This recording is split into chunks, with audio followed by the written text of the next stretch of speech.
की उपलब्धि करो। सम्यक ज्ञान के अभ्यास में ही लगाओगे किस तरह से हमें सम्यक ज्ञान प्राप्त हो, तथा मिथ्या दृष्टियों के द्वारा कहे गए मिथ्या ज्ञान का दूर से ही परित्याग करो। कि जितनी भी पंचायत हमने सुनी है ना, संसार बढ़ाने वाला जितना ज्ञान हमने सीख रखा उसको क्या करो कि अब दूर से ही त्याग करना शुरू करो।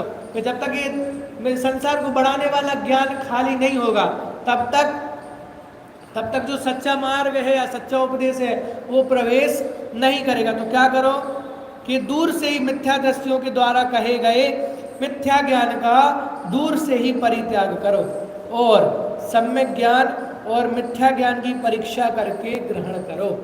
क्या कहा? ये मैं कह रहा हूं या पंडित जी कह रहे हैं, आचार्य कह रहा है, ये बात नहीं करी। क्या लिखा कि सम्यक ज्ञान और मिथ्या ज्ञान की परीक्षा करके ग्रहण करो।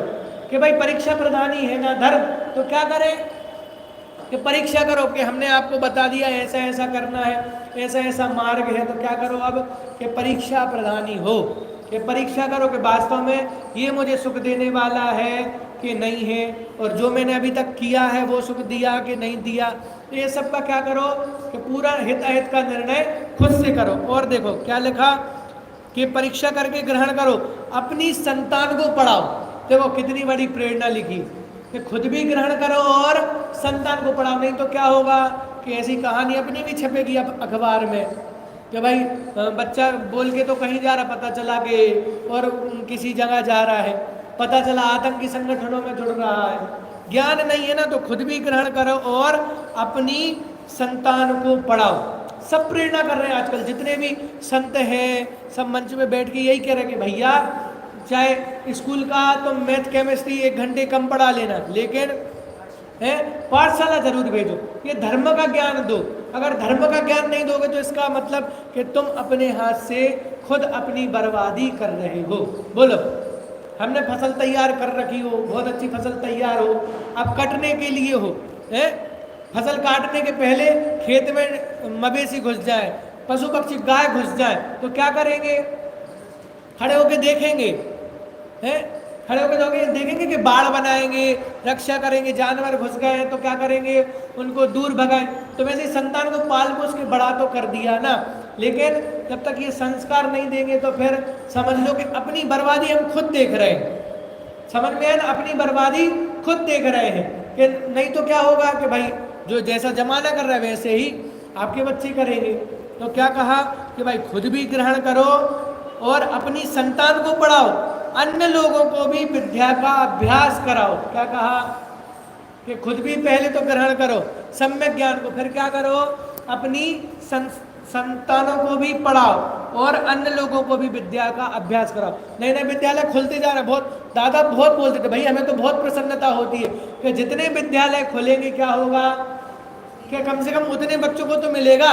भाई 10 विद्यालय हैं, 2 विद्यालय हैं, 3 विद्यालय हैं, कम बच्चे मिलेंगे। 10 हो जाएंगे और ज़्यादा सीटें बढ़ जाएंगी ना, तो और बच्चे क्या करेंगे? जैन दर्शन को पढ़ेंगे। तो क्या करना कि सम्यक ज्ञान और मिथ्या ज्ञान की परीक्षा करके ग्रहण करो, कि खुद भी ग्रहण करो और अपनी संतानों को क्या करो? संतानों को भी पढ़ाओ।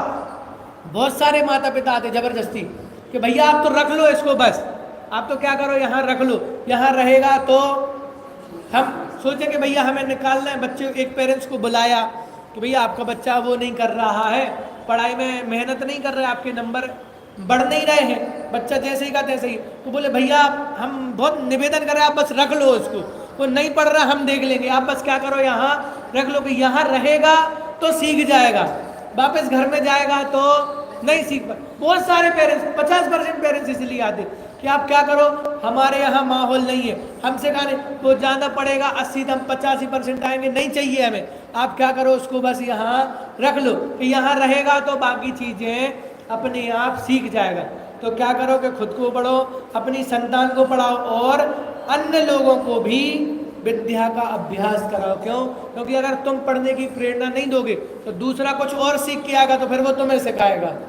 समझ में ना? इससे अच्छा क्या है कि खुद भी पढ़ो और दूसरों को भी पढ़ाओ। तो ऐसी स्वाध्याय की प्रेरणा हम लें और दूसरों को भी प्रेरित करें, ऐसी मंगल भावना से। ओम नमः शिवाय।